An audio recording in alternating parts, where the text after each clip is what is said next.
Alhamdulillah wassalatu wassalamu ala Rasulillah wa ala alihi wa sahbihi wa mawalah amma ba'du. Kaum muslimin pemirsa Raja TV dan juga pendengar Raja Raja dimanapun antum berada, alhamdulillah kita memuji Allah Subhanahu wa taala pada pagi berbahagia ini bisa berjumpa kembali dalam program kita Fikih Usrah. Semoga Allah Subhanahu wa taala menjadikan hal ini sebagai amal soleh kita yang ikhlas karena Allah Subhanahu wa taala dalam rangka untuk menggapai ridhonya Allah Subhanahu wa taala. Pada pagi yang berbahagia ini insyaallah kita masih melanjutkan beberapa hal berkenaan dengan Safiyah bintu Huyai bin Akhtab Ummul Mukminin radhiyallahu taala anha,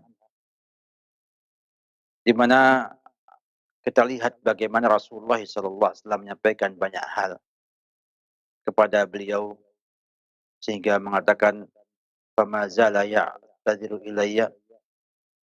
Nabi itu terus-menerus menyampaikan alasan-alasan beliau mengapa memerangi kaumnya, mengapa memerangi bapaknya dan kerabatnya,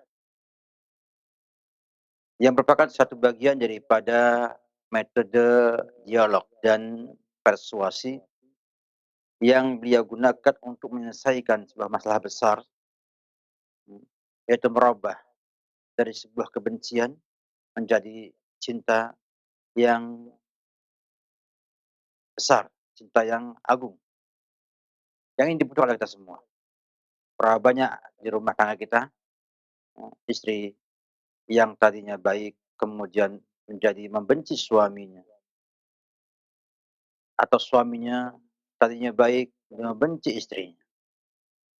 Sehingga ini merupakan bagian daripada sebuah metode yang kita perlu perhatikan untuk kita jadikan sebagai sarana, ya, memasukkan rasa cinta pada istri kita, kepada suami kita, ya, pasangan kita, agar bisa langgeng, bisa stabil dan juga dinamis kehidupan rumah tangga yang kita miliki.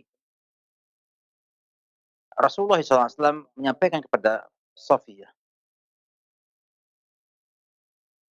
sikap-sikap beliau terhadap orang tuanya, terhadap kerabatnya, terhadap kaumnya, dan menyampaikan banyak sekali di sana kejahatan-kejahatan yang diperbuat oleh orang tuanya terhadap Rasulullah SAW dan kaum muslimin. Padahal beliau telah memberikan perdamaian, ingin hidup bersama dengan orang Yahudi di awal-awal dengan ada piagam Madinah, dan juga berusaha untuk hidup bersama dengan toleransi yang ada. Namun mereka berkhianat. Mereka berkhianat. Mereka membatalkan perjanjian yang sudah mereka sepakat. Sehingga akhirnya Nabi kita Muhammad SAW melakukan tindakan-tindakan sesuai dengan kondisi dan keadaan yang ada. Kalau kita bersejarah, maka di sana ada berapa peristiwa besar berkenaan dengan bapaknya Sofiyah bintu Huyai ini. Di antaranya usaha Huyai bin Akhtab untuk membunuh Nabi kita Muhammad sallallahu alaihi wasallam.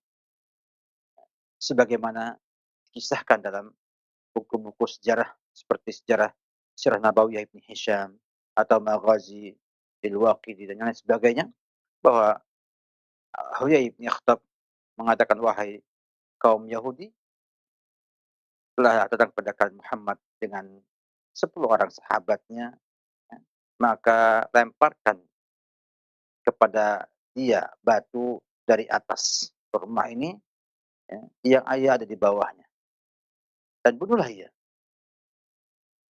Namun subhanallah Maha Kuasa, ya, menyelamatkan beliau sallallahu alaihi wasallam. Sehingga akhirnya, ya, beliau bangkit segera, seakan-akan punya hajat tertentu, dan akhirnya pulang ke kota Madinah dan memerangi Bani Nadir, yang dikenal dengan kisah Ghazwah Bani Nadir. di mana ini merupakan sebuah kejahatan yang besar. Bagaimana Huyai bin Akhtab ya, berusaha membunuh Nabi kita Muhammad SAW. Dan akibatnya bahwa orang-orang Bani Nadir terusir dan pindah ke Khaybar. Demikian juga kejahatan orang-orang Yahudi kepada Nabi kita Muhammad SAW dalam perang Ahzab. Yang akan dikatakan, "Ya Safiyya inna abaka alabba 'alail Arab." Artinya membantu bangsa Arab Quraisy dan sekutunya untuk menyerang Nabi kita Muhammad SAW. Sehingga Nabi kita Muhammad SAW melakukan tindakan, ya, tindakan yang memberikan, eee, hukuman sanksi kepada bangsa Yahudi.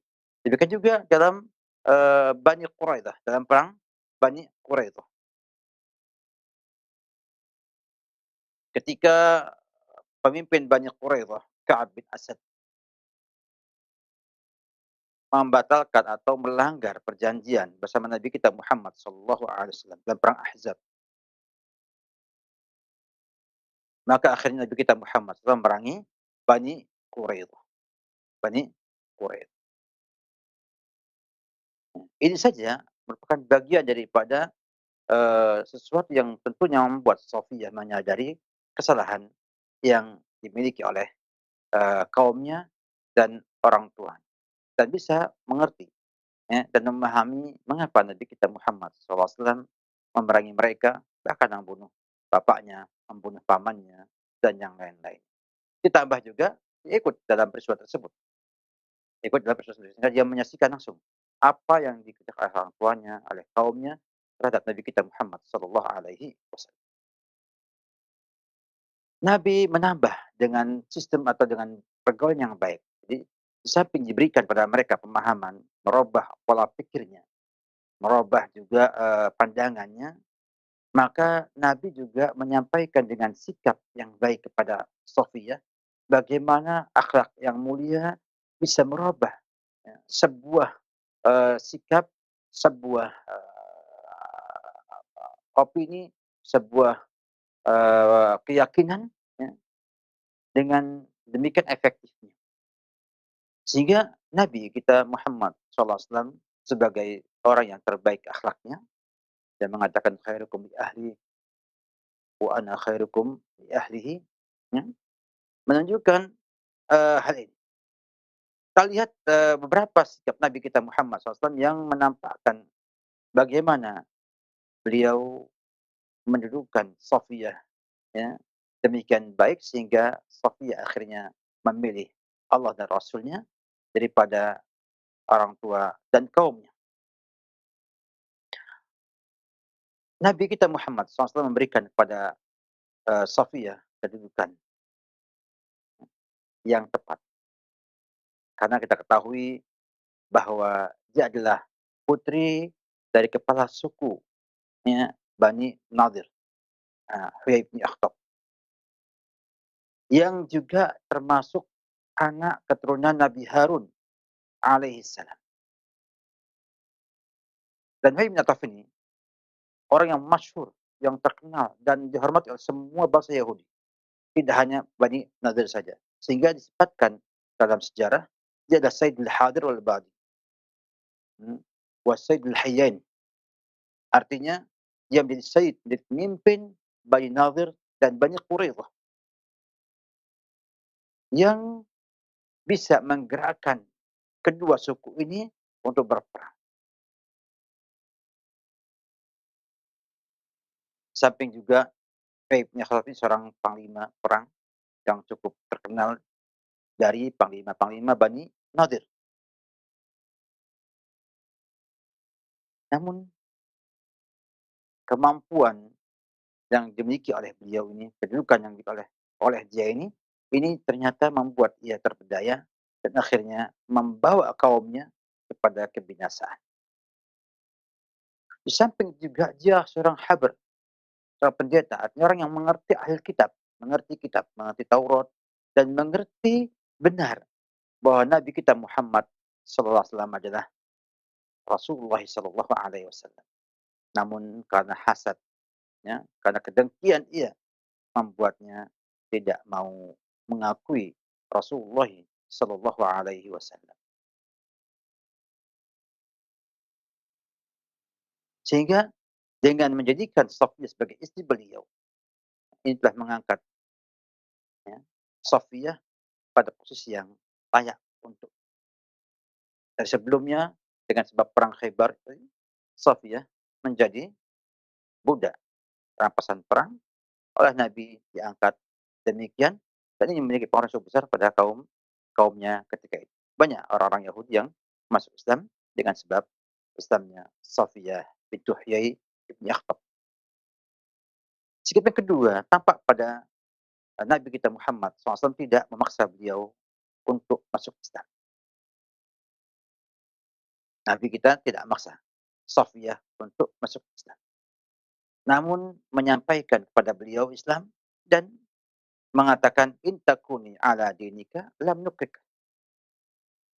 In takuni ala diniki lam nukrik.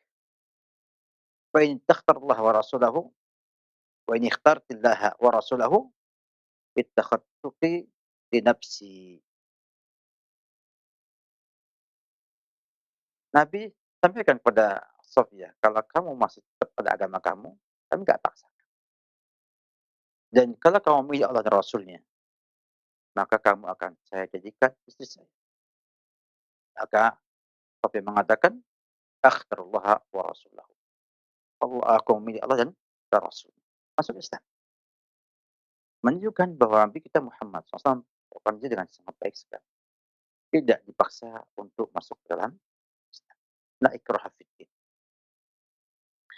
Kemudian yang ketiga, Nabi bebaskan ia dari perbudakan. Menunjukkan bagaimana sikap baik Nabi kita Muhammad SAW dan meridhoi dia sebagai istrinya. Ini adalah kemuliaan yang sangat tinggi. Kenapa? Karena akhirnya Safiyah menjadi ummul mukminin, menjadi istrinya Rasulullah SAW, Sayyidul Anbiya wal Mursalin di dunia dan akhirat nanti. Anas bin Malik mengatakan, Sabiya Rasulullah SAW Safiyata fa'ataqaha wa tazzawajaha. Rasulullah itu menawan Safiyah dan Sabaya, jadi budak perang. Fa'ataqaha. Kemudian a'taqaha, membebaskannya. Wa tazawwajaha, dan menikahi.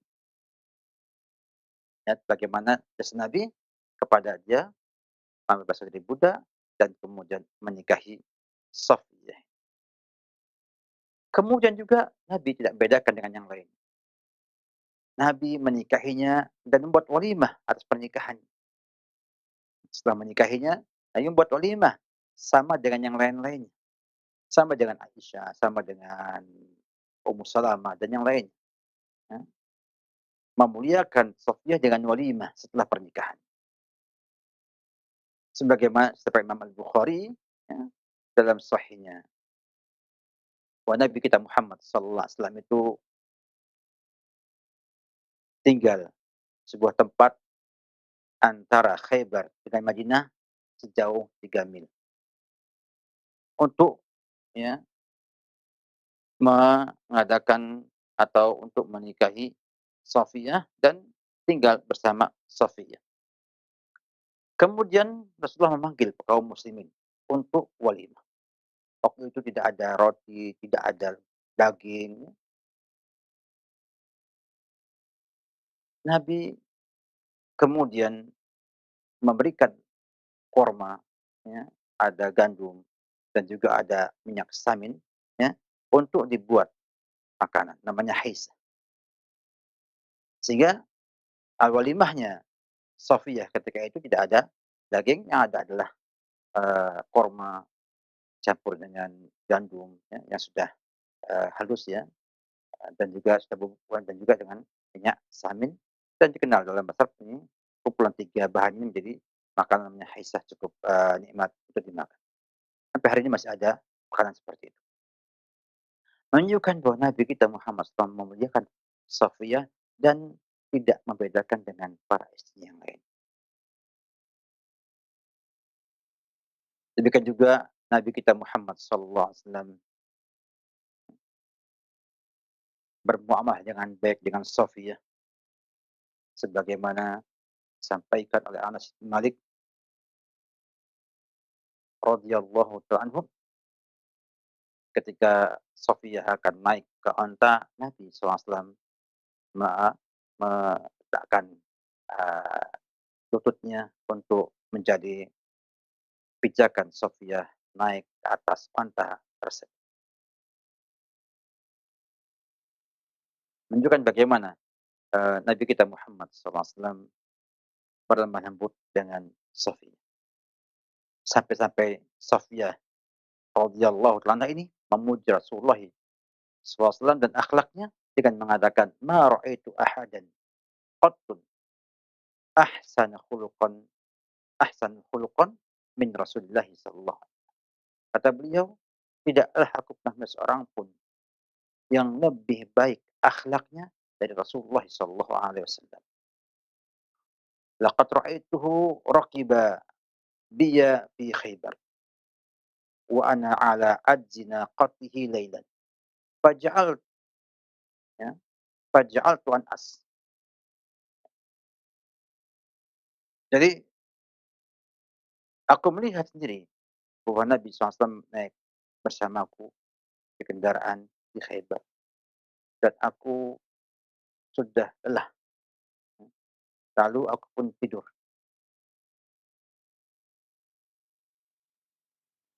Kemudian fatadrib ra'si mu'akhat rahl. Kemudian, apa namanya, tempat duduk itu yang ada kayunya ya, mu'akhat rahl, itu menghantam kepalaku. Karena kudanya apa, karena untanya bergerak dengan cepat. Maka mengatakan, "Ya hadhihi mahlan." Jadi Nabi kita Muhammad SAW dengan Sofia demikian hebatnya, pantas bila Sofia kemudian berubah dari membenci beliau menjadi sangat mencintai beliau sallallahu alaihi wasallam. Demikian juga Rasulullah SAW membela beliau, membela Sofia, ya, dan menyampaikan bahwa Sofia ini punya kedudukan, punya nasab yang baik, ya, dan me apa namanya, membantah orang yang menyakitinya. Anas bin Malik disampaikan dalam riwayat Abdul Razak San'ani dan juga Imam At-Tirmidzi, dan kata Imam Tirmidzi hasanun sahih, menyampaikan kisah. Kata beliau, "Balagha Safiyatu balagha Safiyata anna Hafsata qalat bintu Yahudi, fabakat." Hafsah ngomong kepada Safiyah dengan ungkapan bintu Yahud, artinya mencela, kan, mencela. Fabakat, lalu Safiyah menangis. Fadakhala 'alaiha Nabiyyu sallallahu alaihi wasallam. Nabi menemui Safiyah dalam keadaan menangis. Faqala, "Ma yubkiki?" Apa yang buat kamu nangis? Faqalat, qalat li Hafsah, "Inni bintu Yahudi." Dia menjawab bahwa Hafsah memanggil aku dengan panggilan ini bintu Yahud, bintu Yahudi. Faqala an-nabiyyu sallallahu alaihi wasallam, lalu Nabi menjawab, "Innaka labnatu nabiyyin wa inna ammaka lanabiyyun wa innaka la tahta nabiyyin. Fafima taftakhiru 'alaik?" Engkau ini wahai Safiyah anak Nabi, putri Nabi, karena dia putri dari keturunan Harun bin Imran, saudaranya Musa alaihi salam. Dan paman kamu adalah Nabi, Nabi Musa alaihi salam, dan engkau adalah istrinya Nabi, istrinya Nabi. Lalu apa yang membuat ia merasa lebih hebat dari kamu? Tsumma qala ittaqillaha ya Hafsah. Maka kepada Hafsah, ittaqillah wahai Hafsah. Itu menunjukkan bagaimana Nabi kita Muhammad SAW menampakkan akhlak yang mulia dan membela beliau pada posisi memang harus membelanya. Ini tentunya akan memberikan pengaruh dalam hati Sofia, memberikan pengaruh yang cukup besar, cukup dalam pada hati beliau. Di mana inilah hal-hal yang saya lihat, nampak sekali, ada pada Nabi kita Muhammad SAW, sehingga wajar apabila Sofia yang sangat membenci Nabi, kemudian menjadi seorang yang sangat mencintai Nabi kita Muhammad sallallahu alaihi wasallam.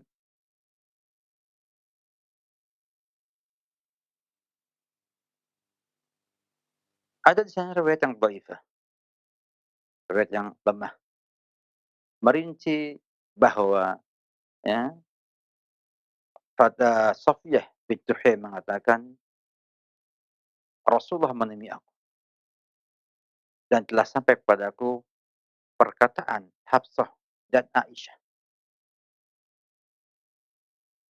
dan aku sampai kepada Rasulullah sallallahu alaihi wasallam." Maka Nabi menjawab, "Ala qulti فكيف تكونان خيرا مني وزوجي محمد وأبي هارون وعمي موسى." Kenapa kamu nggak sampaikan kepada mereka? Bagaimana kalian berdua mengatakan lebih baik daripada saya? Suami saya adalah Muhammad SAW, bapak saya adalah Harun, dan pamanku adalah Musa.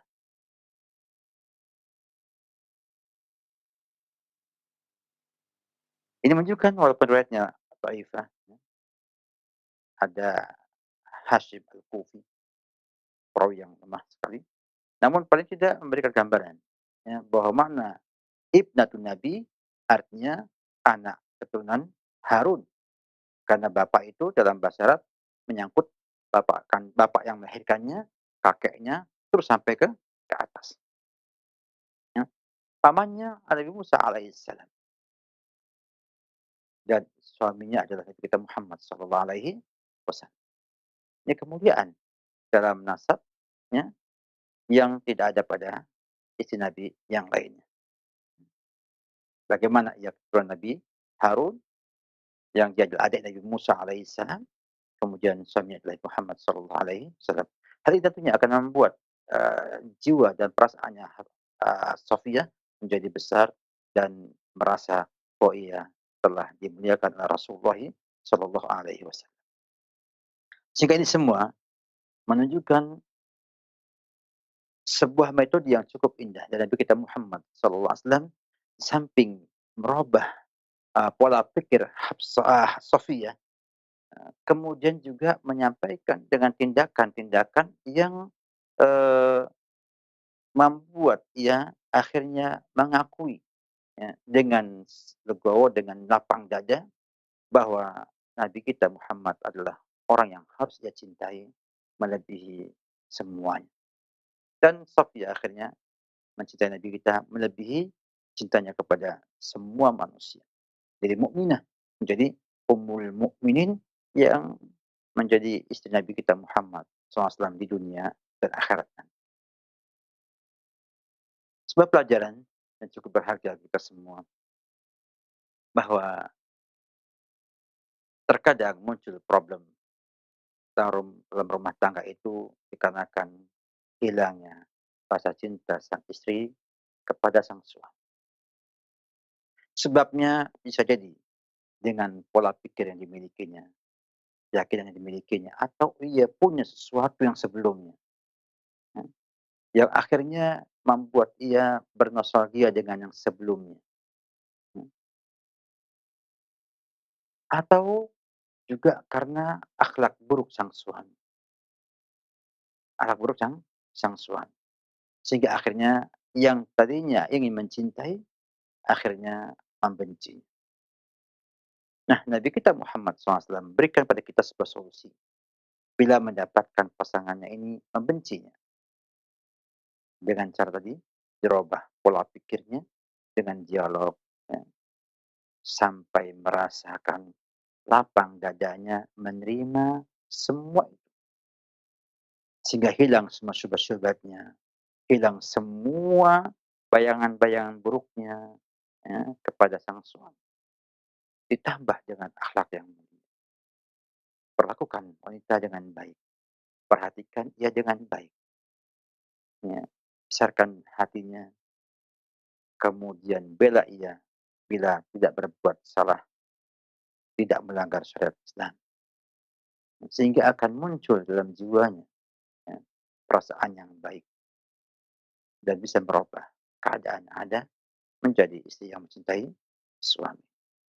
Ini penting untuk kita, berlatih, ya, untuk kita jadikan sebagai sebuah sarana menumbuhkan cinta yang baik di rumah tangga kita, kepada anak kita, kepada istri kita, kepada orang tua kita, ya. Karena ini adalah metode Nabi kita Muhammad SAW dalam merubah sikap seseorang dari negatif menjadi positif, dari kebencian menjadi kecintaan, yang tentunya akan memberikan kebahagiaan kepada mereka yang mampu menggunakannya pada tempat dan keadaan yang tepat. Demikian ya fillah, kaum muslimin pemirsa Roja TV rahimakumullah taala, apa yang sampaikan pada muqaddimah pengantar fikih usra ini semoga bermanfaat. Wabillahi taufik. Barakallahu fikum. Terima kasih para ustadz yang telah berkenan untuk menyampaikan bimbingan yang bermanfaat untuk kita semuanya. Selanjutnya kami berikan kesempatan untuk Anda yang bertanya seputar pembahasan ini, seputar pembahasan rumah tangga. Silahkan kami tunggu pertanyaannya. Yang pertama kami akan bacakan terlebih dahulu dari pesan singkat yang telah masuk dari hamba Allah. Assalamualaikum warahmatullahi wabarakatuh. Ustadz, bagaimana cara menghadapi istri yang kadang tidak mau mendengar omongan atau nasihat dari suami, supaya kesalahan dari sang istri nanti suami tidak menanggung dosanya? Mohon solusinya, Ustaz, silakan. Solusinya sudah disampaikan dalam 2 kali pertemuan ini, ya, dengan cara kita ajak dialognya, kita lihat apa sebabnya, kita lihat kembali, apa yang membuat ia berbuat demikian. Karena, tidak mau mendengar omongan suami itu kan akibat dari sebuah sebab, ya, kecuali kalau memang sejak pertama kali menikah, memang dia tidak mau tahu suaminya, dan saya yakin kita nggak akan menikahinya. Jadi, kita lihat, mendengarkan atau mengakui atau mendengarkan dengan baik, itu adalah sebuah akibat daripada rasa di hati seseorang. Anda mungkin, mau mendengarkan ucapan seorang ustadz yang Anda sukai dan tidak mau mendengarkan dari ustadz yang tidak Anda sukai, dengan sebab rasa suka yang ada di hati saudara, ya. Berapa banyak didapatkan, ya, seorang itu menyampaikan ungkapan yang sama dengan yang lain, tapi yang benci yang lainnya dan menerima yang ini, padahal sama. Contohnya misalnya, dalam syariat ada perkara bid'ah. Kalau menyampaikan itulah guru kita, orang yang kita cintai, orang yang kita hormati, itu enteng aja didengarkannya. Nah, tetapi ketika yang menyampaikan orang lain, ya, maka tampak berat di telinga kita. Padahal sama, hukumnya sama, masalahnya sama, ya, tapi beda di hati kita. Nah, bila Anda ingin membuat istri Anda patuh dengan semua yang Anda inginkan, membuat ia mencintai saudara dengan baik, buat mencintai dengan baik. Tentunya ini semua bergantung kepada kondisi yang ada, ya. Istri Anda mungkin tidak dengar omongan Anda karena Anda selama ini tidak baik dengan dia, atau, ya, dia punya sebuah, apa namanya, bayangan-bayangan sebelumnya ataupun berdasarkan opini sebelumnya, bahwa Anda ini nggak layak ngomong begitu, ya, nggak layak ngomong tentang hal itu. Sehingga ia ragu, sehingga ia ragu, ya. Saya punya pengalaman, bayangkan, saya pernah bertemu dengan sebuah keluarga. Sang istri tanya kepada saya tentang sebuah hukum. Sebetulnya sudah dijawab oleh suaminya, bahwa itu hukumnya adalah A. Nah, ketika saya ngomong A, baru dia menerima. Artinya, perasaan hati itu mempengaruhi penerimaan, namanya rasa, ya. Perbedaan rasa membuat beda juga yang didengarkannya. Maka bila Anda ingin dihormati, ingin didengarkan omongan saudara, maka harus menimbulkan kesan pada sang istri, Anda adalah orang yang layak mengucapkannya. Orang yang layak untuk nasihati dia, itu pertama. Yang kedua, dia harus punya keyakinan bahwa suaminya ketika ngomong itu untuk kebaikan dia, bukan untuk menyusahkan dia. Nah, ini semua akan muncul bila ada rasa cinta yang besar di hati sang istri, ya, dan memang agak berat ketika, suami istri yang setiap hari bergaul, kemudian, apa namanya, tahu kelemahan istri suami, tahu aibnya suami, tahu kekurangannya suami, ya. Sehingga akhirnya tetap akan mengurangi, sikapnya untuk mematuhi ucapan suami tersebut. Maka didiklah istri Anda dengan agama yang baik, insya Allah agama itu akan membuat ia patuh dengan suaminya, dengan keadaan suami yang bagaimanapun keadaannya. Jadi dua solusi. Yang pertama, Anda jadikan sebagai pemimpin, artinya Anda adalah pemimpin yang baik di mata sang istri. Yang kedua, ajar agama yang baik. Sehingga kalau Anda kekurangan, tidak mampu menjadi pemimpin yang baik, yang ideal, dia akan mau menerima karena tahu itu benar, ya, tahu itu sebuah kebenaran. Sehingga akhirnya membuat ia menerima walaupun yang nyampaikan itu dianggap tidak pantas, untuk, diikuti olehnya. Ini 2 hal saya kira cukup penting untuk kita sampaikan kepada saudara, ya, agar supaya istri mau mendengarkan perkataan suaminya. Wallahu a'lam bishawab. Jazakallahu khairan. Terima kasih para Ustadz yang telah menjawab pertanyaan dari pesan singkat. Kami akan bacakan kembali yang selanjutnya dari hamba Allah di Pandeglang. Assalamualaikum Ustadz. Berdosakah ana sebagai suami yang saat ini sudah tidak bisa mencari nafkah, tidak bisa menafkahi istri dan anak-anak, dikarenakan musibah berupa penyakit yang ana derita selama 3 tahun ini. Akhirnya sekarang yang mencari nafkah dan menghidupi keluarga adalah istri. Mohon solusi dan doanya agar segera diangkat penyakit Anda. Ustaz, silakan. Ada hal yang saya ingin lengkapi ya, jawaban yang pertama ya, bahwa suami kalau sudah berbuat atau menasihat dengan sebaik mungkin dan semampunya, maka ia nggak berdosa dan tidak menanggung dosa perbuatan sang istri, karena telah mengingkarinya. Baik, yang kedua ini, saya lihat bahwa Anda sudah punya etikat, punya niat yang cukup baik untuk menafkahi keluarga. Dan Allah Subhanahu wa taala itu tidak membebani seseorang dengan sesuatu yang di luar kemampuannya. Sehingga bila Anda sebagai suami terkena musibah penyakit, tidak mampu memberi nafkah kepada, istri dan anak-anak, bahkan sekarang numpang, artinya ikut dengan istri yang menafkahi saudara, maka itu adalah bagian daripada ujian Allah Subhanahu wa taala yang kita harus sadari sebagai ujian, agar supaya kita, semakin dekat dengan Allah Subhanahu wa taala. Yang berikutnya juga, yakini bahwa Anda punya peran dalam harta yang didapatkan oleh istri. Karena Anda bertakwa kepada Allah Subhanahu wa taala, Anda berusaha dekat dengan Allah Subhanahu wa taala, ya, dan sabar dengan penyakit yang diderita, sehingga dengan sebab itu semua Allah bukakan pintu rezeki melalui istri saudara. Sehingga sampaikan kepada sang istri juga bahwa, permintaan maaf saudara kepada sang istri bahwa saya tidak mampu memberi nafkah karena sakit yang dideritain.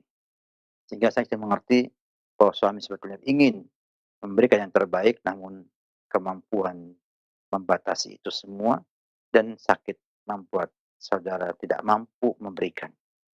Saya sampaikan pada beliau ucapan terima kasih ya atas usaha selama ini. Saya yakin istri akan senang bila suami menghargai, usaha istri, kemudian mengucapkan, jazakillah khairan atas usaha menafkahi keluarga yang ada, dan ucapkan permintaan maaf pada dia, "Oh, mohon maaf saya sampai hari ini tidak bisa memberikan bantuan, bahkan menjadi beban bagi sang istri."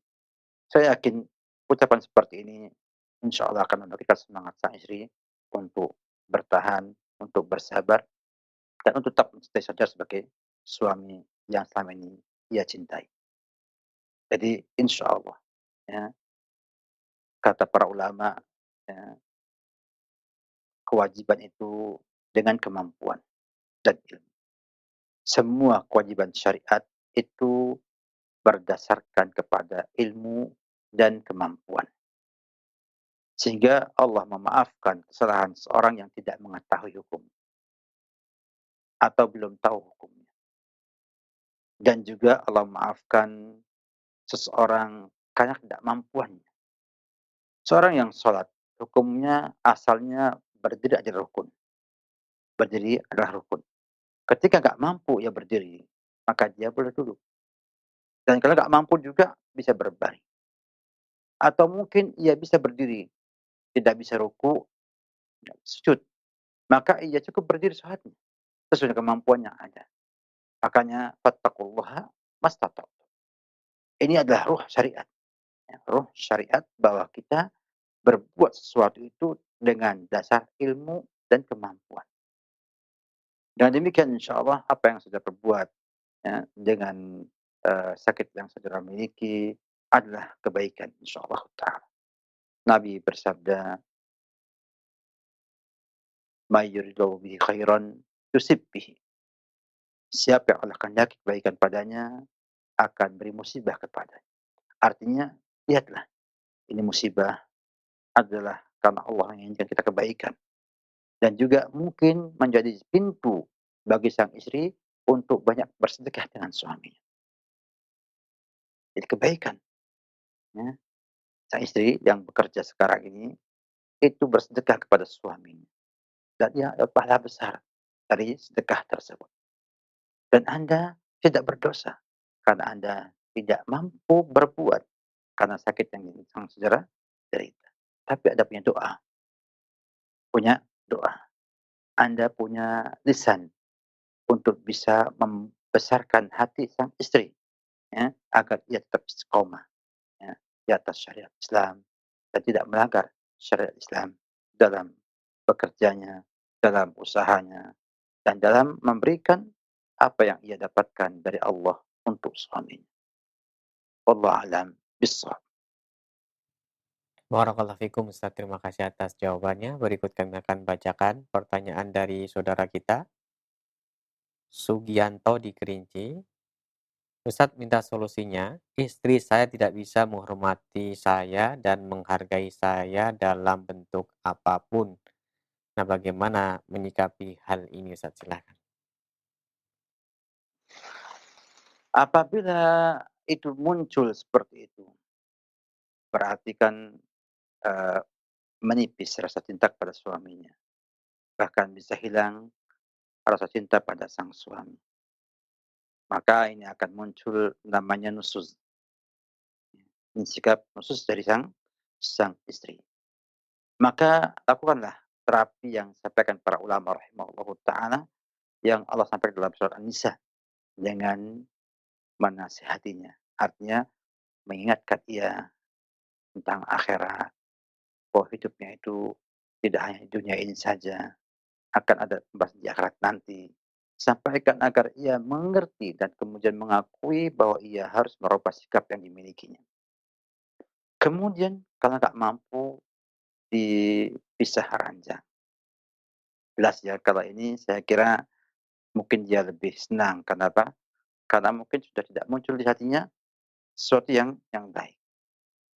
Nah, kalau nggak dipukul pun nggak bisa, maka nggak ada lain, fa in khiftum shiqaqa bainahuma fab'athu hakaman min ahlihi wa hakaman min ahliha in arada islaha yuwaffiqillahu bainahuma.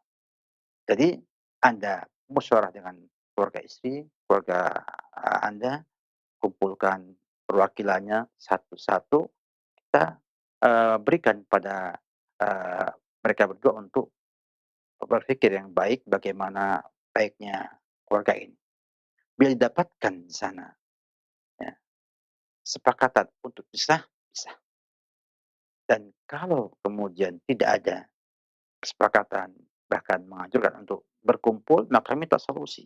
Bagaimana merubah sifat dan sikap sang istri dan menyelesaikan masalah yang ada. Jadi, ini sikap yang baik demikian.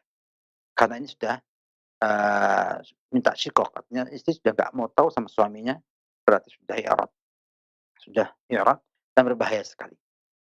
Karena khawatirnya bila ini berlanjut terus dipertahankan, akan membuat ia melirik laki-laki lain, ya, atau berselingkuh, atau yang lainnya, ya, bila tipis imannya, tipis agamanya.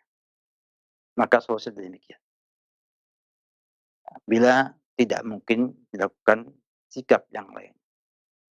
Artinya tidak mungkin dinasihati, tidak mungkin diberikan hukuman, sanksi-sanksi, ya, bahkan cenderung ya untuk berpisah, maka kumpulkan, ya, musyawarah dengan keluarga besar, istri ada mertua, ada orang tua kita misalnya, kita kumpul berempat atau berlima, kemudian memecahkan hal ini. Kira-kira bagaimana yang terbaik untuk rumah tangga ini?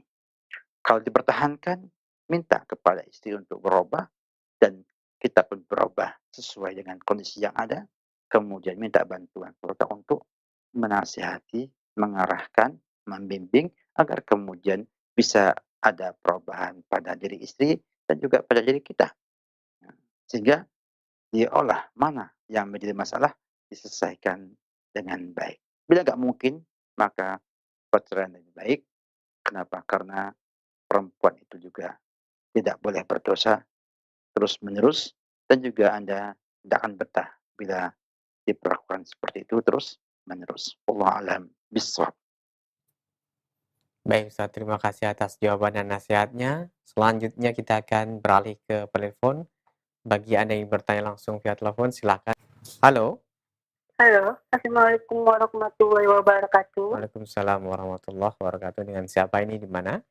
Dengan Ibu Sanina di Cibinong. Silahkan Ibu pertanyaannya. Ustaz, dari cerita Ustaz tadi, Sophia dengan Nabi Muhammad, itu di zaman sekarang ini, itu banyak terjadi seperti kita kalau sudah membenci seseorang, itu tidak bisa dibalikin lagi antara senang. Nah, sekarang yang saya tanyakan, apa penyebabnya mereka membenci dan sampai dia tidak bisa membalikan hatinya menjadi senang seperti Sophia. Itu banyak terjadi juga di kayak pemimpin dengan anak buahnya dan dengan kehidupan bermasyarakat kita dalam rumah tangga. Mohon saya tetap, jazakumullah khairan. Assalamualaikum warahmatullahi wabarakatuh. Waalaikumsalam warahmatullahi wabarakatuh. Silakan. Tadi saya sampaikan dengan sangat jelas bahwa kebencian itu akan bisa terkikis habis apabila ada solusi pemecahan dari kebencian tersebut. Baik antara karyawan dengan majikannya, antara rakyat dengan pemimpinnya, antara istri dengan suaminya, atau yang lainnya, ya. Karena sebetulnya manusia itu bisa menghilangkan kebencian. Bahkan berapa banyak ya, dapatkan hari ini sangat benci kepada kepada orang itu, lusa, kemudian pekan depan, bulan depan jadi kawan akrabnya. Berapa banyak musuh hari ini, tahun depan jadi teman akrab. Tentunya ini harus ada terapi, ada solusi, ada apa namanya, tindakan, ya. Memang kalau misalnya orang benci, kemudian kita nggak merubah kebenciannya menjadi tidak benci, dia nggak akan berubah kebencian tersebut. Jadi perlu adanya sebuah upaya. Dan Nabi kita membuat Sofiyah itu menjadi mencintai beliau dengan 2 metode. Yang pertama dengan lisan, dengan ucapan, sampaikan alasan, sampaikan udzur, sampaikan apa. Kemudian sikapnya pun demikian. Sikapnya pun demikian. Jadi bukan hanya ngomong aja, tapi sikapnya demikian. Misalnya ada orang membenci kita. Kalau kita itu nyampaikan bahwa saya tidak salah, ya, saya itu punya alasan berbuat demikian kepada kamu. Dan sikapnya pun baik, dibantu, diinikan, berikan akhlak yang mulia kepada dia. Pas dia bermasalah dibantu, ketika kekurangan kita bantu dana, dan lain sebagainya. Saya yakin akan berubah, akan berubah.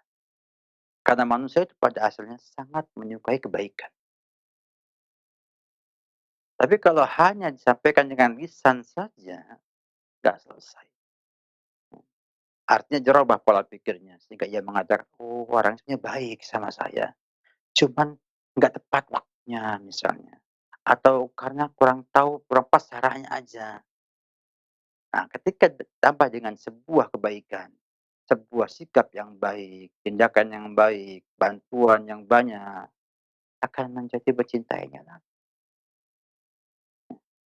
Apalagi kalau rakyat sama sama pemimpin, akan lebih mudah lagi, ya. Asalkan rakyatnya jerobah, ya. Jangan dijejali dengan, ujaran kebencian, tapi sampaikan bahwa manusia itu punya kelemahan, punya kealpaan dan lain sebagainya.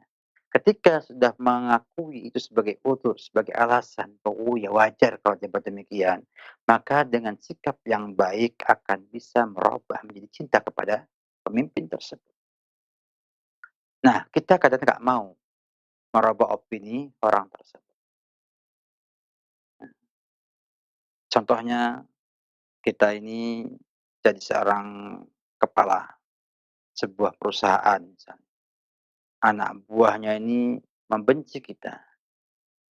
Tentunya kan ada alasan, benci itu kan ada alasannya. Oh, mungkin karena banyak yang memfitnah kita.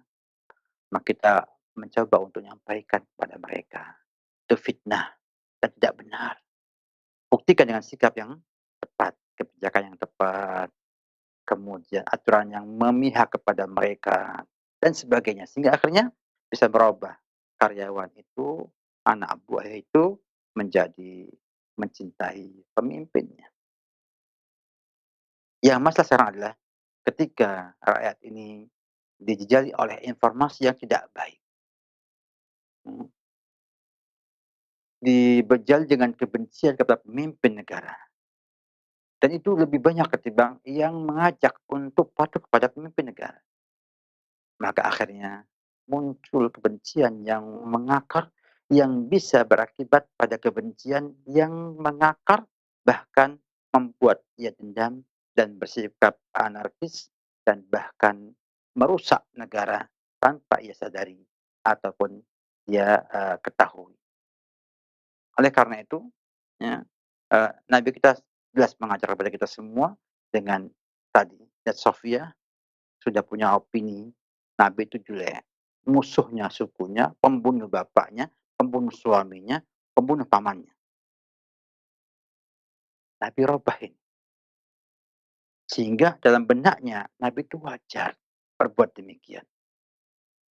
Karena kesalahan daripada bapaknya, salah suaminya, salah pamannya, salah kaumnya.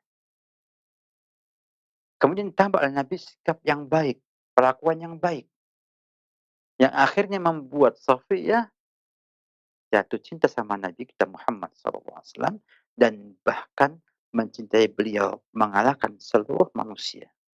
Itu sebuah bukti yang nyata bagaimana metode Nabi menyelesaikan masalah.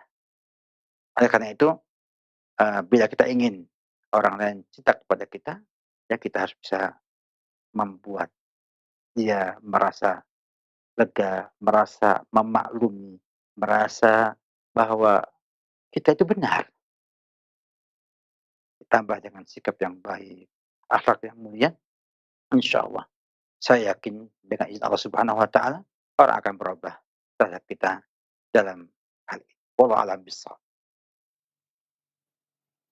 Jazakallahu khairan. Terima kasih Ustadz atas nasihat dan jawabannya. Selanjutnya kami berikan kesempatan masih di layanan telepon bagi Anda yang bertanya seputar keluarga atau permasalahan rumah tangga, silakan. Halo, Halo, Assalamualaikum. Waalaikumsalam warahmatullahi wabarakatuh. Sama Allah di Jakarta, Pak Ustadz. Ana mau bertanya, bagaimana sikap seorang istri yang dia tinggal bersama dengan mertuanya, tinggal bersama kakak iparnya, yang bisa dikatakan bermanhaj Syiah, Pak Ustadz. Tapi dia di situ posisi suaminya tidak bekerja dan kakak iparnya yang mencari nafkah. Tapi suaminya ingin patuh kepada ibunya karena ibunya sudah berumur 70 tahun kurang gitu Pak Ustadz. Bagaimana sikap seorang istri ini, padahal istri ini tidak berdaya, tidak bisa uh, mampu karena dia mempunyai kekurangan fisik, dia tidak begitu mampu dalam mencari nafkah gitu Pak Ustadz. Mohon penjelasan Pak Ustadz, bagaimana solusinya Pak Ustadz. Assalamualaikum. Waalaikumsalam warahmatullahi wabarakatuh. Silakan Ustaz. Eh, yang pertama, Allah Subhanahu wa taala itu Maha Pemurah, Maha Adil. Tidak akan membebani kita semua dengan hal-hal yang tidak kita mampu. Maka istri yang tidak punya kemampuan untuk merubah keadaan, maka bersabar dan tunjukkan akhlak dan sifat yang baik kepada keluarga tersebut. Dan berusaha dengan kemampuan Anda mendakwahi orang yang ada di rumah tersebut.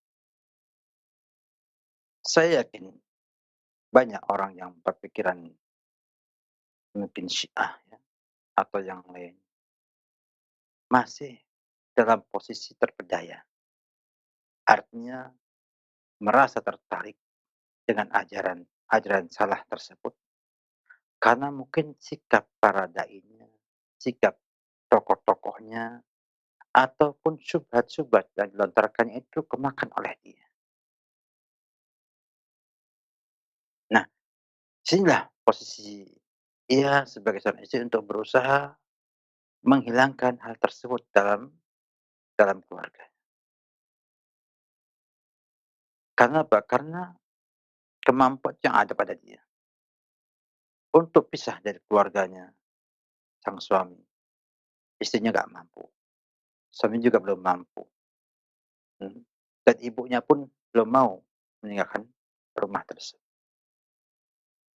Maka sebagai istri yang baik, cobalah berdialog dengan suami ya, untuk kemudian suami berusaha ikut membantu mendakwahi keluarganya atau juga ikut mencari solusi yang terbaik untuk itu.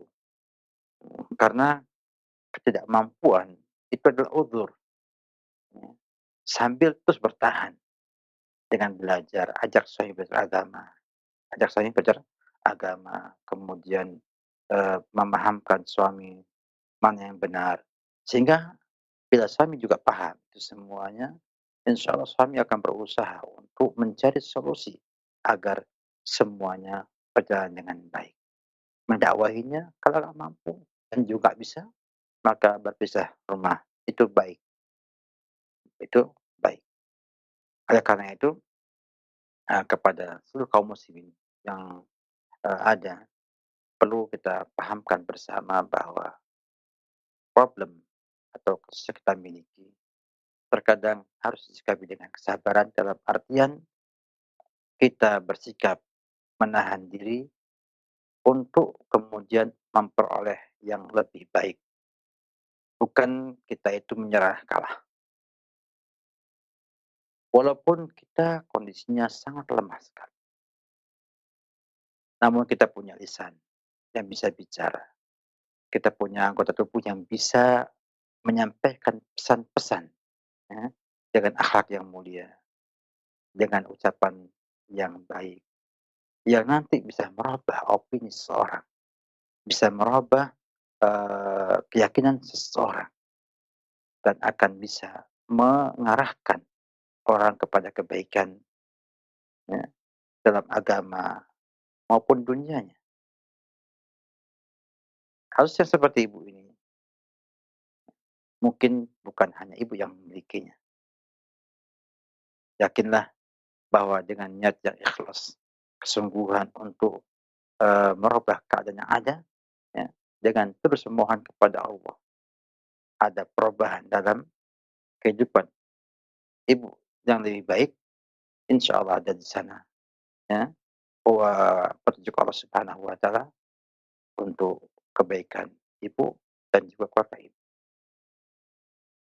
Jadi bersabarlah, ya, bersabarlah dan berusaha terus untuk merubah keadaan yang ada, karena tetap tinggal bersama orang lain, kemudian dibiayai oleh orang lain, itu adalah perkara yang sangat sulit dan eee, tidak akan membuat kita itu merasa bahagia, merasa bebas.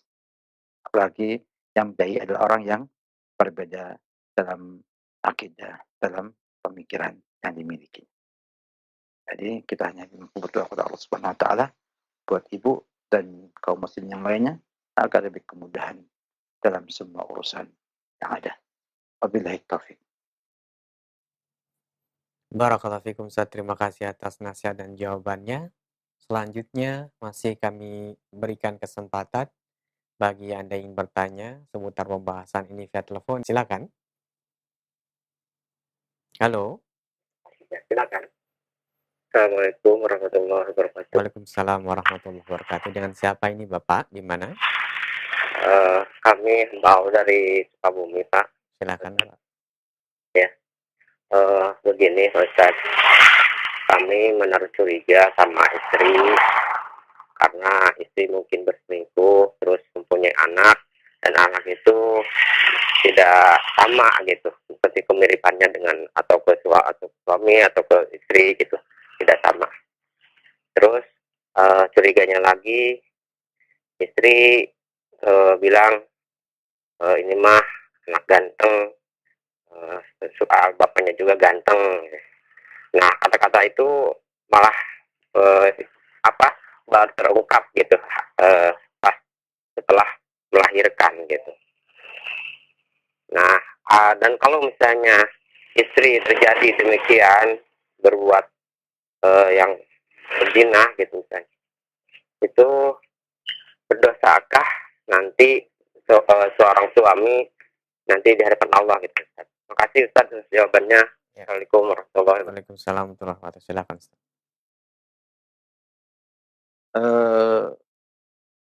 Subhanallah, ya. Kita kepada Bapak untuk takwa sama Allah Subhanahu wa taala.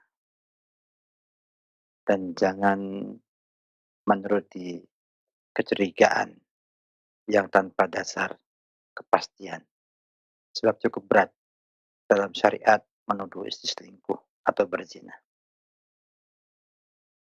Yang pertama, alasan bahwa anaknya itu tidak sama dengan kedua orang tuanya.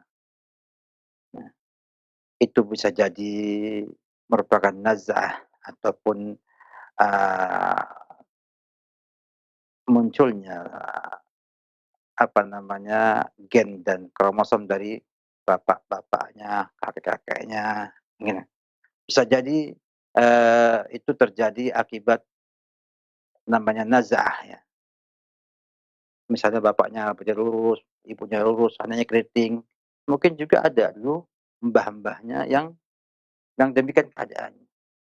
Mungkin juga ada keturunan dari kakeknya ataupun dari buyutnya yang emang orang ganteng. Sehingga akhirnya ada pada anak kita tersebut.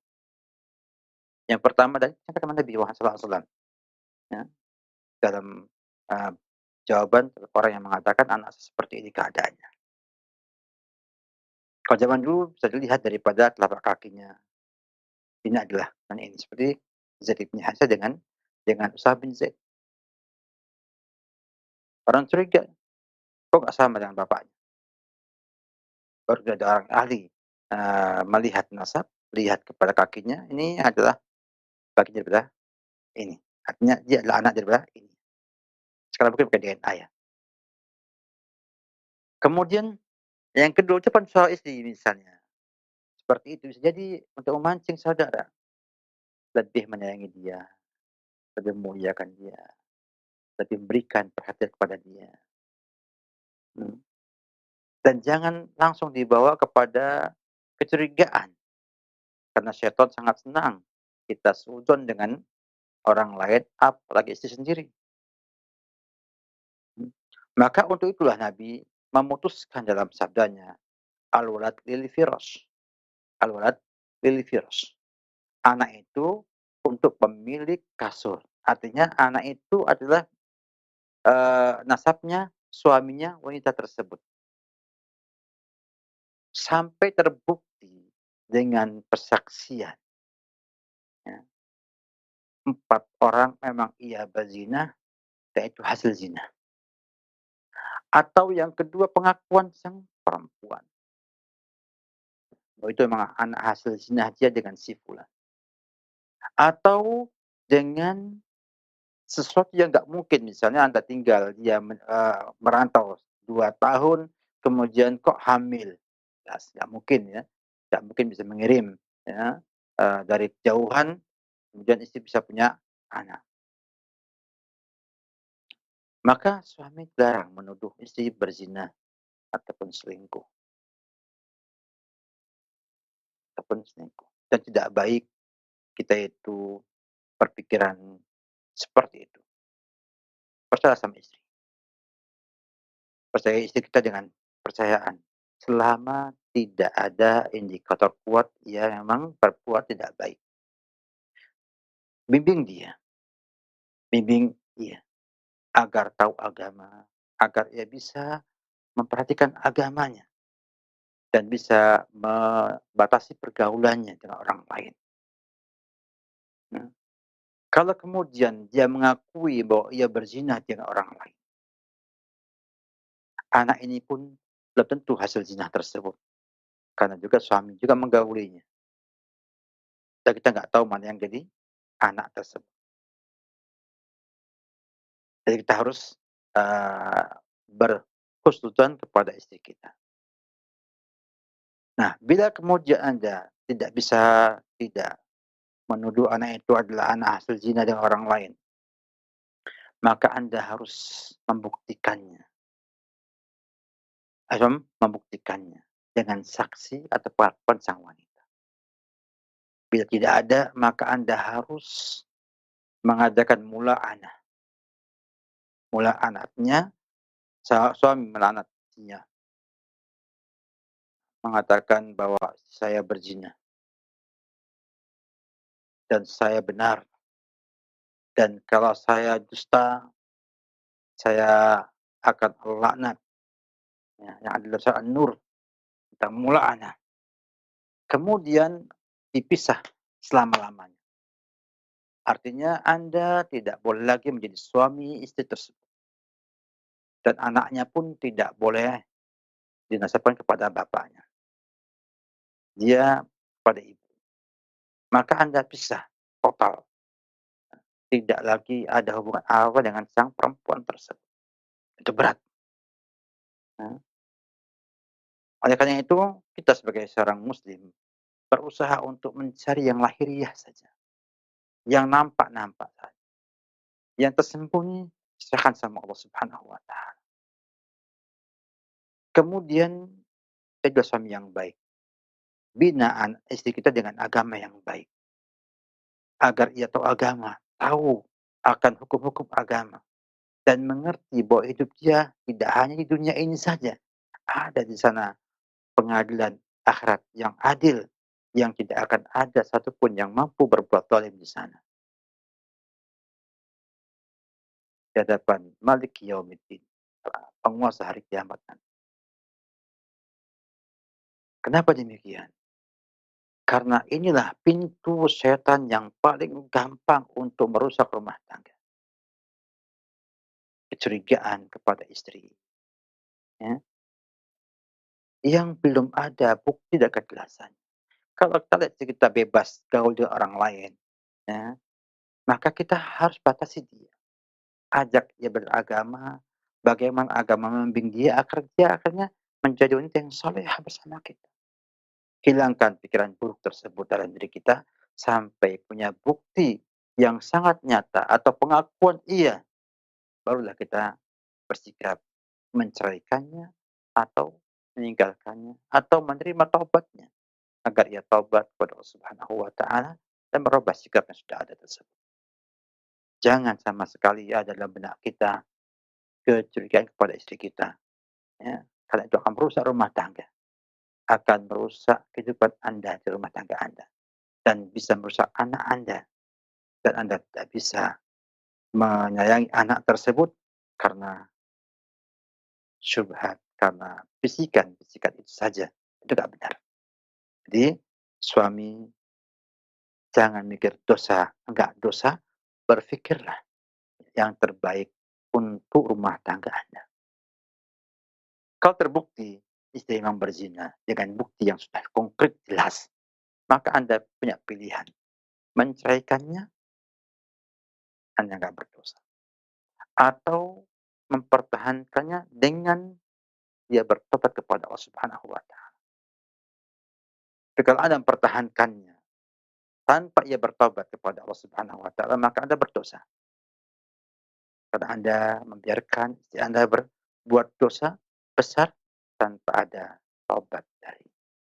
Maka Anda bisa masuk dalam dayut yang itu merupakan perbuatan dosa besar. Suami membiarkan istrinya berzina tanpa ada tindakan menceraikannya atau membuatnya ia bertobat meninggalkan dosa-dosa tersebut. Wallahu a'lam bishawab. Baik Ustaz, barakallahu fikum wa jazakallahu khairan. Terima kasih atas nasihat dan jawabannya. Kita akan beralih ke pesan singkat. Ada yang telah masuk akan kami bacakan. Pertanyaan dari seorang ibu. Assalamualaikum, saya hamba Allah dari Riau.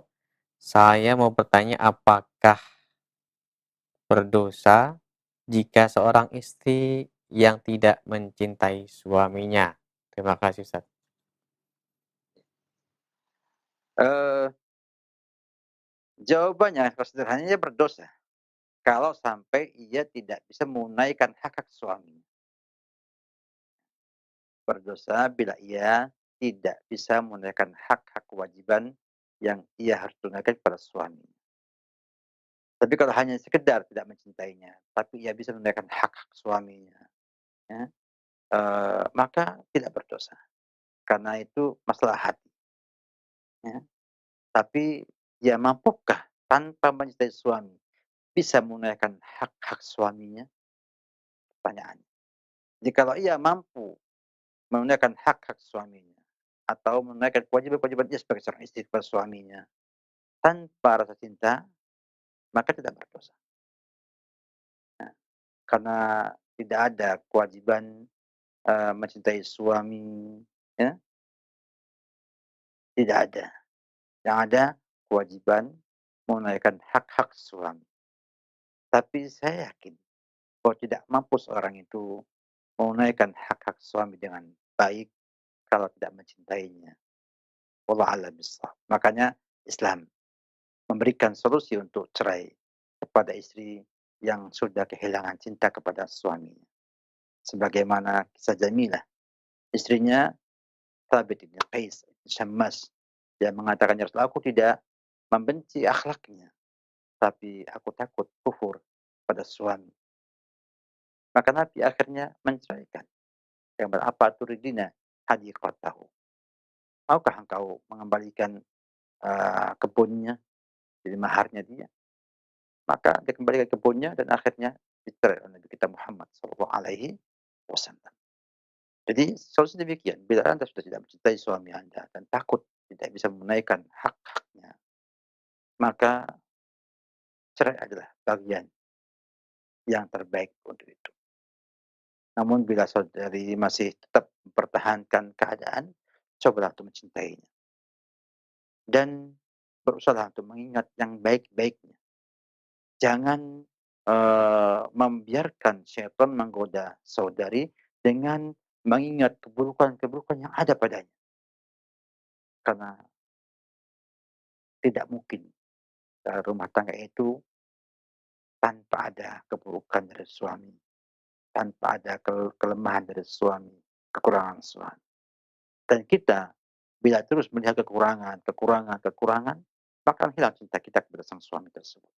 Maka kita harus melihat ada istilahnya taghaful atau tajahul, ya, kita sikap tidak peduli dengan yang ada, ya, dan kita ingat oleh kebaikan, hingga akan muncul di hati kita rasa hormat, rasa cinta kepada suami tersebut. Anda adalah anak akhirat, bukan anak dunia. Kita ini adalah anak akhirat, anak dunia. Artinya, kenapa tidak berkorban untuk mencintai suami kita dengan harapan dapatkan surganya Allah Subhanahu wa taala. Agar suami ridho kepada dia. Kata Nabi SAW, seorang wanita yang sholat 5 waktu, puasa Ramadan dengan sempurna, kemudian menunaikan hak-hak istri suaminya, taat sama suaminya, dan ia mati dalam keadaan suaminya ridho, Allah masukkan dalam surga. Ini yang perlu ditanamkan kepada para wanita. Jangan hanya berpikir tidak berdosa, namun bagaimana kita meraih surga dari suami tersebut. Jangan berpikir saya dosa enggak. Bukan. Berpikir bagaimana saya meraih surga dengan suami. Jangan sampai suami hanya berpikir saya dosa tidak. Tapi berpikirnya bagaimana saya mencapai surga dengan istri yang kita miliki tersebut. Ini yang harus dirubah pola pikir kita. Kita jangan hanya berpikirnya tidak berdosa, tapi bagaimana kita memanfaatkan ujian dan cobaan yang ada itu untuk meraih surganya Allah Subhanahu wa taala. Anda sedang diuji. Allah Subhanahu wa taala punya suami yang tidak menyenangkan atau tidak membuat Anda mencintainya. Tapi kalau Anda berusaha mencintainya dengan semaksimal mungkin untuk meraih surganya Allah Subhanahu wa taala dengan niat mengharapkan wajahnya Allah Subhanahu wa taala, mengharapkan ridha Allah Subhanahu wa taala agar Allah memberikan pada surga pada Anda, maka Anda akan dapatkan kebaikan di sana. Walaupun ya, Anda akan dapatkan kesusahan, dan demikianlah Allah Subhanahu wa taala menutupi surga dengan makari, dengan keburukan-keburukan. Huffatil jannah bil makari. Huffatil jannah bil makari. Surga itu dikelilingi dengan hal-hal yang tidak menyenangkan. Oleh karena itu, marilah kaum muslimin rahimakumullah taala berpikirnya positif. Berpikirnya bagaimana kita meraih surga dengan apa yang kita miliki sekarang ini. Bukan berpikirnya tidak berdosa dengan apa yang ada dimiliki sekarang ini. Robah lain. Yakinlah apapun yang kita perbuat, susah apa yang kita miliki. Kalau itu dalam rangka mencari surganya Allah, Allah akan berikan pahala. Dan semoga Allah jadikan sebab kita dimudahkan husnul khotimah, dimudahkan bisa menggapai surganya Allah Subhanahu wa taala. Ini pola pikir yang baik. Jangan berpikir kita ingin bahagia hanya di dunia, namun neraka di akhiratnya. Kita pengen bagaimana bersabar, bertahan di dunia ini dengan semua yang ada untuk meraih kebahagiaan di surga nanti. Demikianlah abnaul akhirat. Demikianlah seorang muslim, seorang mukmin yang beriman dengan akhirat, beriman dengan hari akhir akan berusaha berpikir bagaimana meraih surganya Allah Subhanahu wa taala dengan semua kejadian yang menimpanya di dunia. Maka saya saudari dan juga yang lainnya, mari manfaatkan yang ada untuk meraih surganya Allah Subhanahu wa taala. Saya yakin anti saudari bisa mencintai suami saudari apabila saudari tidak kemudian melihat sisi lemahnya suami saja, namun lihat kelebihan-kelebihannya dan ajak suami untuk mampu mengerti keadaan istri. Banyaklah mengangkat tangan kepada Allah Subhanahu wa taala, hidayah untuk suami agar jadi suami yang baik, suami yang saleh. Yakinlah doa saudari akan Allah kabulkan tidak hari ini, besok, tidak besok, lusa, tak lusa, pekan depan atau bulan depan, dan mungkin tahun depan sampai nanti Allah bukakan pintu hidayah kepada dia menjadi suami yang baik dan terbaik bagi saudari. Wallahu alam bissawab.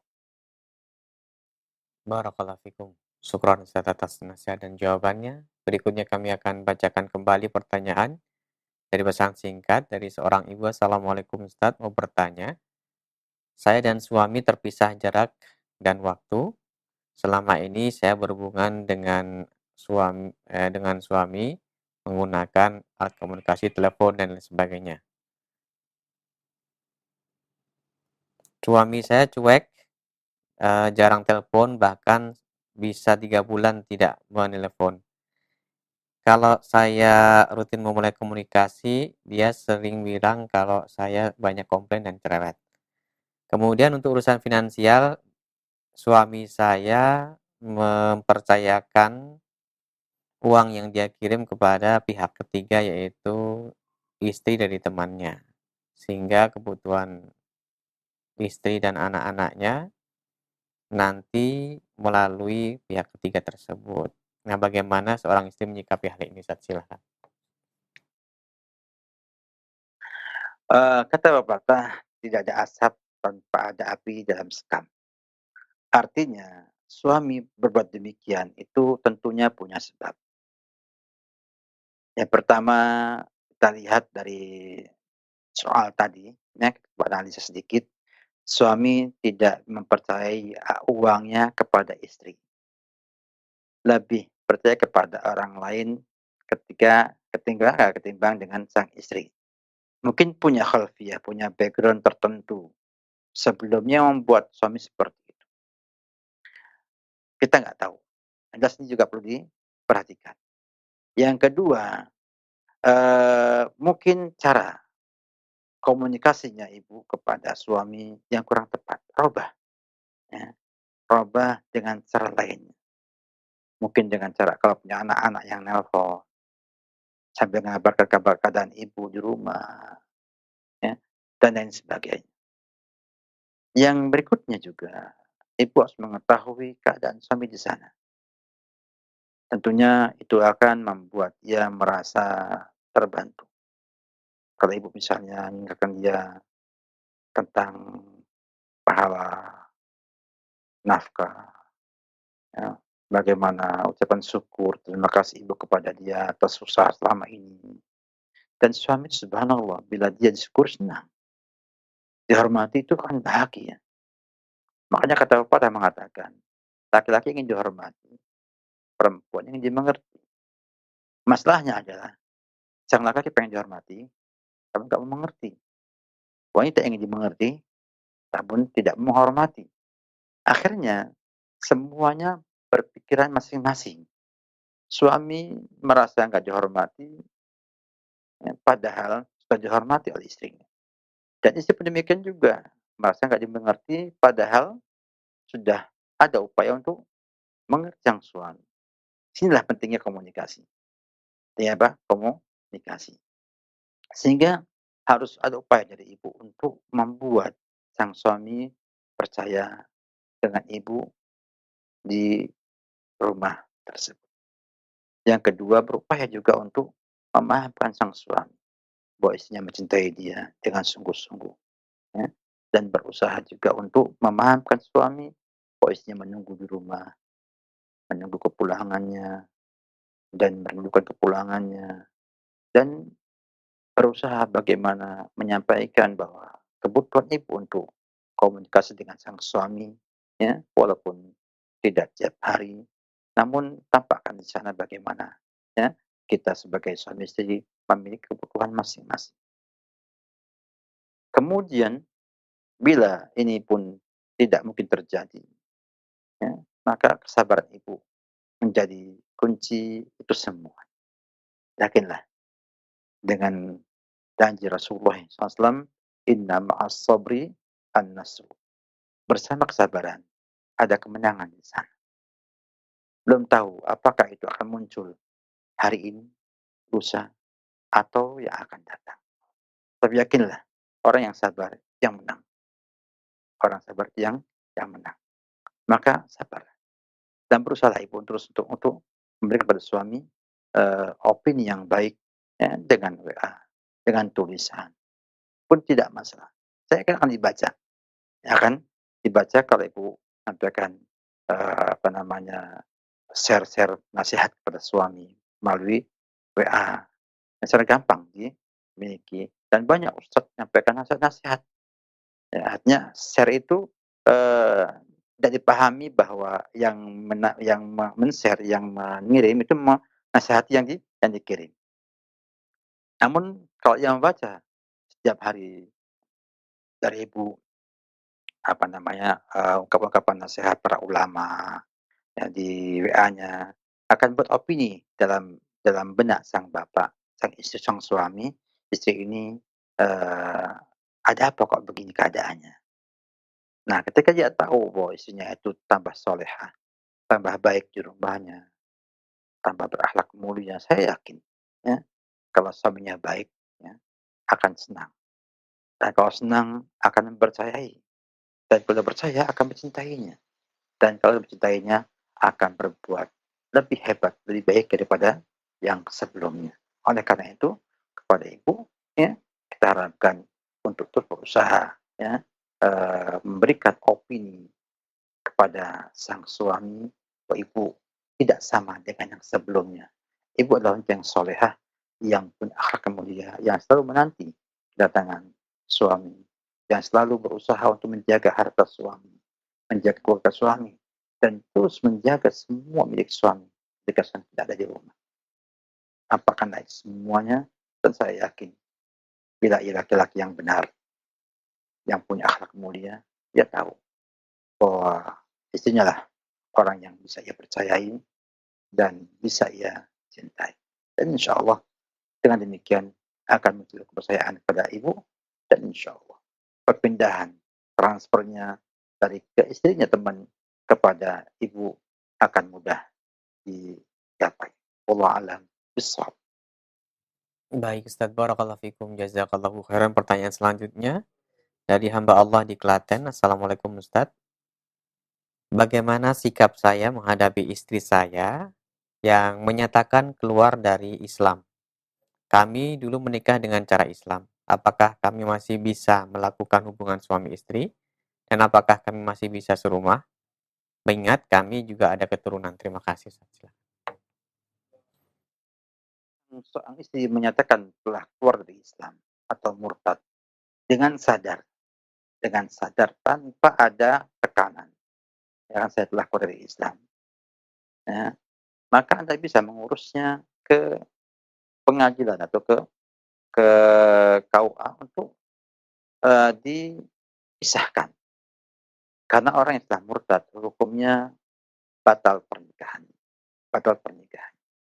Dan orang yang murtad dalam Islam atau pindah agama itu menuntut adanya perpisahan dalam pernikahan juga. Batal pernikahan. Pernikahan awal dengan Islam sama Islam, maka ketika satunya keluar dari Islam, maka pernikahannya batal. Dan pisah. Kalau batal pernikahannya, maka hubungannya hubungan orang lain. Yang kedua, tidak ada hubungan antara suami istri. Demikian juga di rumah pun dia mendapatkan istrinya sebagai orang lain. Artinya kalau ketika serumah pun tidak boleh ada melihat auratnya, tidak boleh pegang-pegangan, dan yang seterusnya. Ya, pisah. Dan lebih aman lagi adalah dipisah rumahnya. Karena murtad dalam Islam cukup besar, ya, cukup besar. Hukumannya adalah dibunuh kalau ada hukum Islam ditegakkan di sana. Kalau tidak, ya kita ikut hukum yang ada. Ya, bahwa perceraian pun wajib ditegakkan. Artinya berpisah. Anaknya jangan takut. Kalau anaknya itu masih kecil, alhamdulillah Anda bisa menikah dengan perempuan lain yang beragama Islam untuk itu. Itu nggak masalah. Tapi bagusnya memang diurus ke pengadilan agar dijelaskan bahwa ini saya pisah karena ia pindah agama. Kemudian bila Anda memikirkan kepada anak Anda, insya Allah, kalau Anda tinggalkan istri Anda itu karena Allah Subhanahu wa Ta'ala, silakan yang lebih baik. Masih banyak perempuan lain yang lebih baik, yang agamanya baik, yang nanti lebih mencintai anak itu ketimbang istri Anda. Yang bisa mendidiknya menjadi baik. Dan banyak contoh, di antaranya kita lihat Syekh Abdurrahman bin Sa'ad, seorang ulama besar Saudi Arabia. Itu menjadi ulama dengan sebab ibu tirinya yang merawatnya, yang membimbingnya, yang mengarahkannya. Sampai akhirnya dia mencintai ilmu dan akhirnya ikut mbak kakaknya untuk belajar ilmu. Sampai akhirnya itu ulama besar.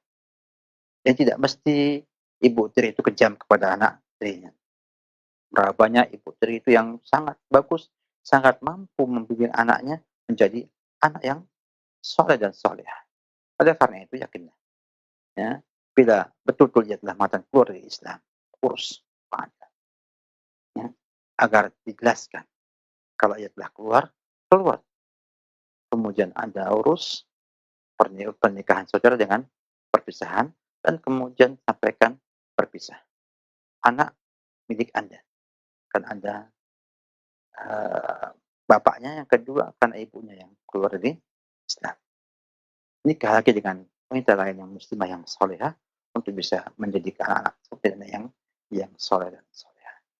Insya Allah dengan taufik Allah Anda bisa melakukannya. Wallahu a'lam bishawab.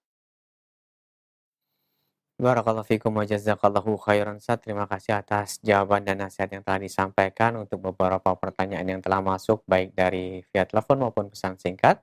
Dan nampaknya ini merupakan pertanyaan terakhir di pertemuan kita. Karena terbatasnya waktu, kami mohon Ustaz memberikan ihtitam sebelum kami akhiri program acara ini. Silakan Ustaz.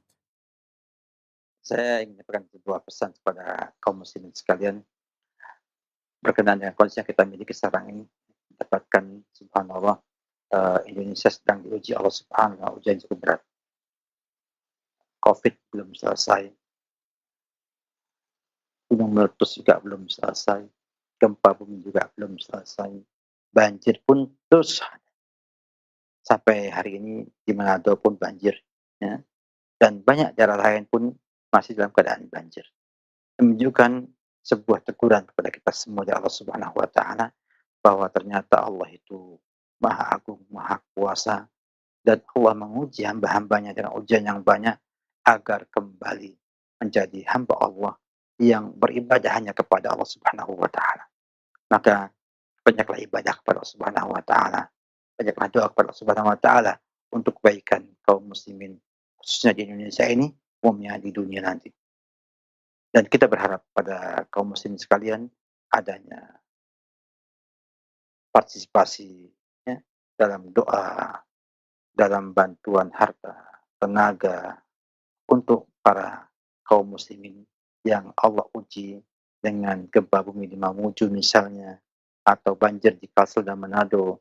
Mudah-mudahan apa yang Bapak Ibu berikan kepada mereka menjadi amal soleh yang bisa memberatkan timbangan kita di akhirat nanti. Demikian juga syukur kepada teman-teman sekalian di Roja dan upaya Roja peduli yang sudah turun ke lapangan di Mamuju, di Kalsel, dan yang lain-lainnya. Kita doakan mudah-mudahan usaha antum semua Allah berkati.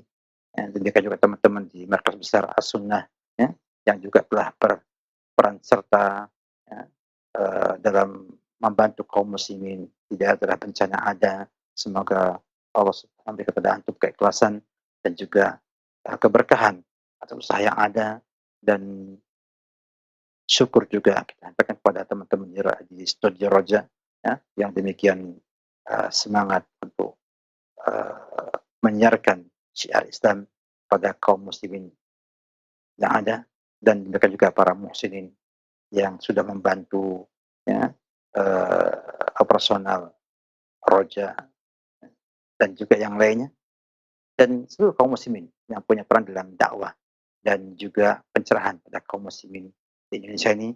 Saya ucapkan jazakumullahu khairan, dan cukuplah ini sebagai penutup, dan kita berjumpa lagi insyaallah pada pekan berikutnya. Wabillahi taufiq. Salam Muhammad wa ala alihi wa sahbihi wasallam.